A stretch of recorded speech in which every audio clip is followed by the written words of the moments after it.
Hey, what's going on, guys? It's 3:33 in the afternoon on a, dare I mention it, Friday the 13th of November 2020. Okay, there I said it. I hate it. All right, deal with it. Weaver, John C., Roseman, California. What's going on, guys? Well, I could have talked about anything concerning about the current politics, COVID, everything else happening these days. I could be talking about past lives that I've past experiences I've gone through growing up as a kid. And what drives me crazy sometimes is all that stuff is, well, I know it could be used against me left and right, probably for ID mining at this point. Probably. I know a lot of people in my lifetime have gotten nailed by con artists left and right. And I almost did. My family almost got to that point too. And it sucks because I'm seeing lives being destroyed by it. Not exactly watching the news. When it comes down for personal, people I know personally getting screwed over by con artists and thieves and whatnots out there, taking other people's identification just to get pilfering out of the damn states, and people get to be hurt over it. I know people personally who are extremely hurt over this. They have to change everything. They have to change everything they are, and it sucks because now the other guys have won. The only thing you can do is try to sidestep these sons of bitches, and it hurts. It does. I mean, it hurts more one way. You have neighbors scrambling for assistance from other neighbors for getting enough rent money to stay in an apartment for one more month until Social Security would be able to fix things, at least temporarily. The person has to get another ID, and they're barely able to get around. Hardly anybody to support them or back them up. We're dealing with the COVID nightmare at this point over here, so evictions are a little slow, but I'm still worried about it because I'm still worried about my friend.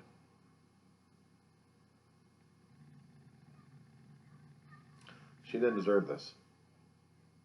She sure as hell didn't deserve this. She already had enough on her plate as it is. She had enough issues dealing with a so-called lunatic boyfriend. And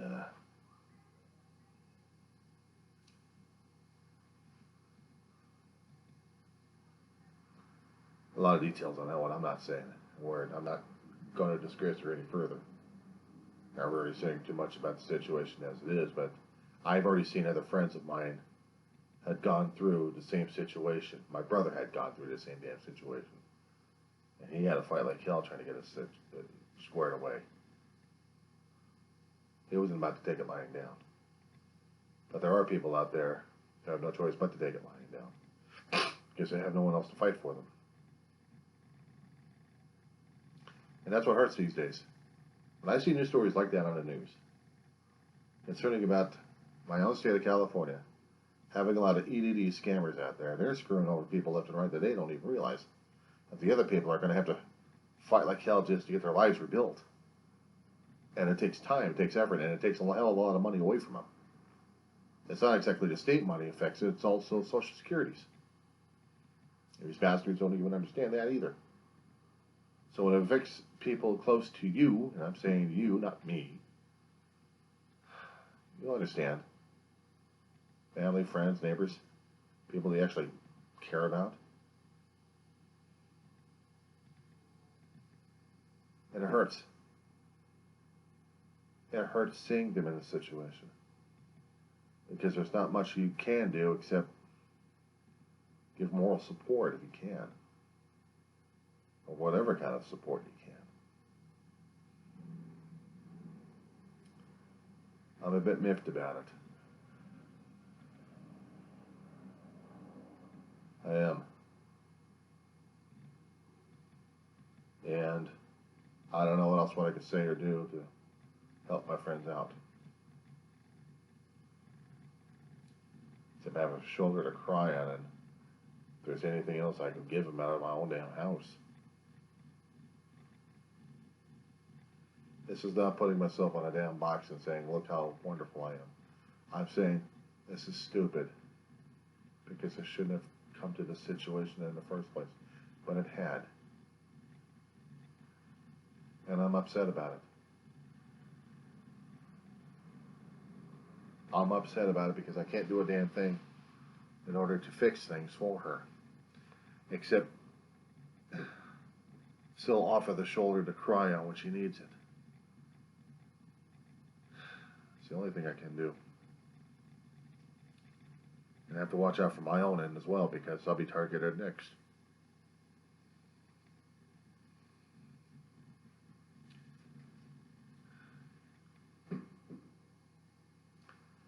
Season like this usually brings out the worst in people. I mean, this is the holiday season. This is the holiday season. We're coming across situations where it's affecting people left and right. Where people can't look into their bank accounts and say that they've got a few bucks left to get food.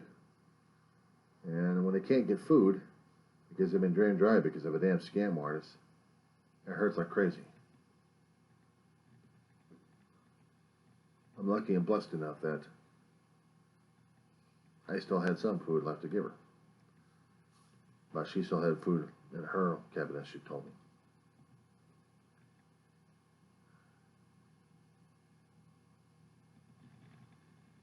But in this season here, I feel more compelled about trying to do stuff for strangers more. It's not exactly the season. It's because of what everything else has been going through these days. All the trials and turmoils that we've been going through. We have got to do better as people. We've got to do better as individuals. We have got to do better as human beings. Not just as a group, but individuals. And that's what I have to say, individuals. Because it takes individual efforts and combining the group to maybe just make things a little better, or maybe a little easier, take the pressure off. Some of those are actually needing more and more help these days than we realize. We really have to look at our blessings at this point over here and put the issue aside of our wants, our needs above everybody else.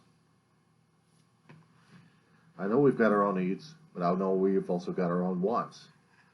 And when we have our wants outracing and outpacing our needs at this point over here, there's something off kilter concerning about our own priorities. How do I know about this one? When you actually, put myself in that situation. When I have addictions going on, say for example, shopping addictions, am I actually going to get a lot of usage out of the item I'm getting, or is it just to collect it and that's it, just put it away? Because as a collector myself, there's a lot of things I collect and put away and may or may not look at them again for some time. I've done that to a lot of things in my life. I've actually had a lot of enjoyment out of a few things left and right. But when I collect it just because for the point of collecting it and not just enjoyment, then it's really become an addiction of sorts. At least I know it has for me. As a sci-fi collector, as a Star Trek fan, as a fan of different genres out there, I keep asking myself, Am I going to be using this down the road? Am I going to be using this for immediate use? Or is there going to be something else that may or may not be needed? Do I really need this damn thing? Do I really need it? Do I really want it? A lot of us have compulsions left and right that we don't even understand. I know I have. And those compulsions usually drive me crazy. For example,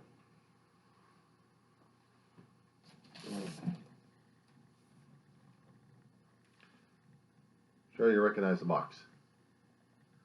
You read a name, it says Quidditch on it. Probably not.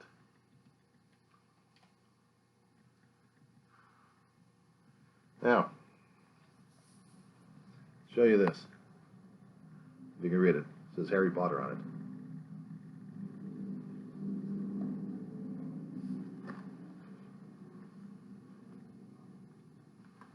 About the thing on it.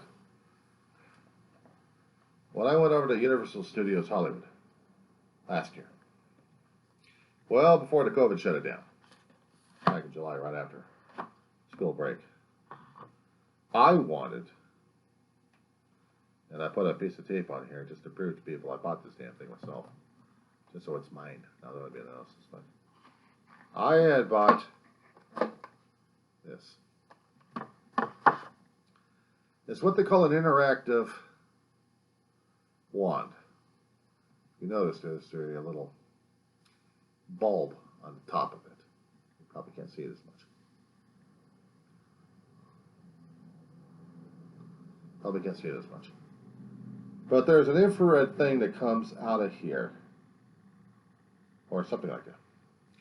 Sensor's in here because it's heavy and it's got a power source that you can't get to because it's totally, utterly sealed up. There is no screw for this. So it's basically one whole plastic, hard plastic unit. Okay? Sealed up entirely. This is what they call one of those interactive wands that you get over at Universal Studios, or maybe if you got them online. You're supposed to swish and flick. Supposed to swish and flick. But this thing is only usable at Universal Studios, either Florida or Hollywood, depending on the depending upon the equipment in here, if it's going to be usable. Nowhere else is it needed. You can't even do it anywhere else. Okay, why did I bring that up? No. Prove a little bit of a point. I can't use this until I go back to an amusement park. It's going to take some time. So right now, it collects dust. I've had a box full of Star Trek memorabilia. The old series. Phaser, tricorder, communicator. To me, they're collectibles. But the pieces are junk. They're pieces of junk if you want to look at it that way. My mother would have looked like saying, "What the hell are you doing collecting that crap in the first place?" "Well, I like it, Mom." "You don't need that shit." "But I like it, Mom." "But you don't have any need for it." "But I like it, Mom." "You got yourself a shirt." "But I'm going to wear it." "Where are you going to wear that?" "I'm going to wear it all over." I had some arguments with Mom over this, but for the most part, she knew I was going to be wearing some of that stuff, especially when I'm not at a particular job or just monkeying around at home. I'd wear a Star Trek shirt saying, "Look at me, I'm a Star Trek man." A fanatic. At least there was purpose to the shirt. You wear it. It's dirty, it's grimy, and it's getting that way. Yeah, I'm a Star Trek man. I'm a collector. But also things I use are, the things I collect have to be of some kind of use one way or another. People would call this a Christmas decoration. Maybe. Some people would probably use this as a hat for a head warmer. It barely fit my head. I got a big fat head. I'd have to stretch this damn thing out like crazy. But I use it for Christmas decorations. It's got a purpose at this point. I don't know what else I can say. The difference between what's usable and what's not usable at this point. So when you get other stuff that's just lying around and just you're storing it left and right, it's just junk. Well, imagine having people doing that to you. They focus more on their own junk collecting than they do about helping another person out. Who needs to help the most? My friend was telling me a story. I'll just mangle the details. But suffice it to say, the junk was worth more than another person's need, and these two had a relationship, and that's what I could go over.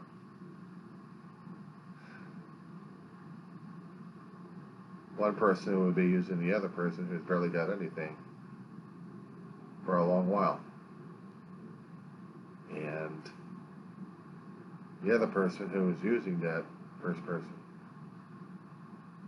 they had a lot of stuff and they could just, be able to assist. But they didn't. They looked at their own needs and their own wants, basically their own wants first, before somebody else's. I'm not saying this is a morality lesson. I'm saying this because in my own upbringing, for me, it was wrong. I was taught right and wrong, and the problem is we have different versions of what right and wrong is supposed to be. We don't understand it. We were just taught that.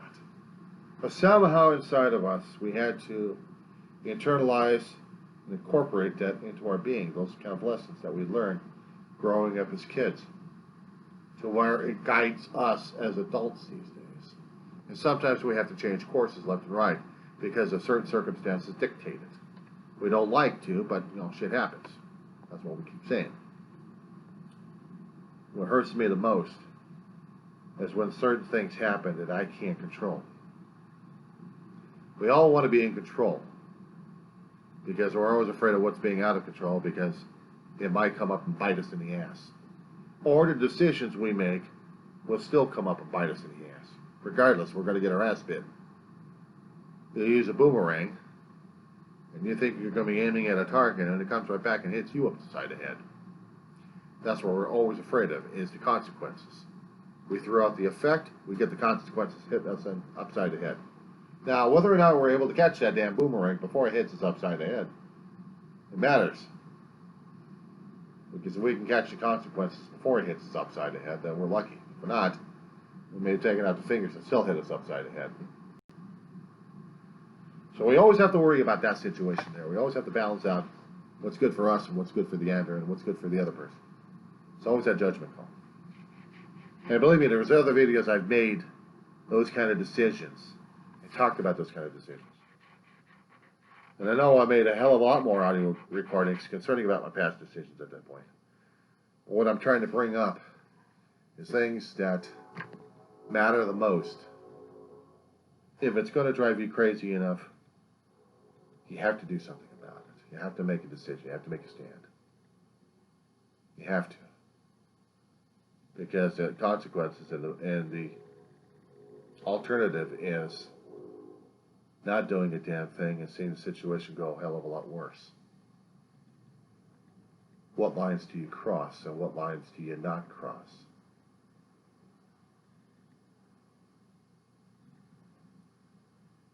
What are the decisions that are most important to you? And what are the decisions not important to you? These are the values I have to keep demonstrating to myself all the time and to others. I don't force it down people's throat. I'm not saying this is what you have to live by. It's just what me has to live by. I'm not saying that I am forcing people into my way of thinking or living at this No way in hell. You've got your own issues as it is. I don't want it. Unless you start crossing my paths, and if there's something I can help, then I will try. And if not, I let you go. It's that simple. But sometimes it's not all that simple. Because I told you about the boomerang effect. It also has something to do with self-survival, our self-centered instincts that we have. What's in the best interest for us? Considering what's the best interest for the other person. And how much is it going to be inconveniencing us to the point where we're going to be, well, suffering a hell of a lot of major consequences than if we don't do anything. But if we don't do anything, maybe there will be more major consequences. We're not staying down the road. Always that leap of faith, isn't it? Faith in something beyond yourself. That's the only thing I'm going to say about that one. But it's something for me to think about on these videos, because I may have to look at these damn things, and I'm going to hate hearing the sound of my own voice, and not to mention the sight of my own face. Because sometimes I don't like seeing myself in the mirror sometimes. I think I'm the most ugly, sorry son of a bitch around here. Doesn't know his ass from a hot rock. Yet the shit coming out of my mouth sounds like I'm a frickin' guru or something. I'm not. I've seen a lot of things. I've been through a hell of a lot of crap. I'm spewing off what I know, what I've learned, what I've experienced. That's it. That's what we do. That's what we can teach. I'm either teaching myself, teaching the future, teaching someone, or something, or just getting it off my chest so I don't get to be forgotten in history somehow. Now, I am not perfect. I may do 180 degrees. There's always that chance. There's always that possibility. If given the opportunity, that it may happen. And then again, I'm really screwed, aren't I? But I don't know what else I can say or do at this point. Except to say, we try. I try. It hurts, but I try. Anyway. You guys got issues. You guys got comments regarding it. If you want to share this with a lot of people, go ahead. There's a hell of a lot of videos I've got out there. You can download, share with other people. Want to make funny faces or something like that, be my guest. You want to see I don't know what the hell I'm talking about, be my guest too. I hear that from different, I read that on different social media posts and groups I belong with, because I'm considered a libtard and libtard and don't know my ass from a hot rock. And the problem is, sometimes I'm right and they're wrong. Not because I see it, it's only because life proves them that way. And at other times, I may be talking out of my ass, and I'll get proven that way. And I'll say, okay, I'm wrong. When I'm wrong, I say I'm wrong. But if I know I'm right, that's what worries the hell out of me even further. Because that's what scares me the most. It's easy enough to be wrong and be a fool about it. Be an idiot. But to be right about something, that's dangerous. Because it means you're onto something over here, and a lot of people ain't going to like you for that shit. And once you're down that path, you don't know what kind of rabbit hole you're going to be coming out of, that's for sure. You're no longer going to be the same person as you were. I know, better to be wrong instead of right. But if you are right, better make sure you are damn right. Because your decisions, your actions will be affecting others. What you say, what you do, what you think, what you act, what you feel, all has consequences. Everything. We are held to a higher standard, one way or another. And our choices, what we do and what we make, dictate what kind of person we are. I'm not trying to be preachy. I'm saying it out of my own damn experience and out of my own damn mouth. Because sometimes I need to hear it myself as well. And that's what scares the hell out of me even worse. It's when I need to hear it and it's coming out of my own damn mouth. I really am in trouble. Anyway, we'll see what happens.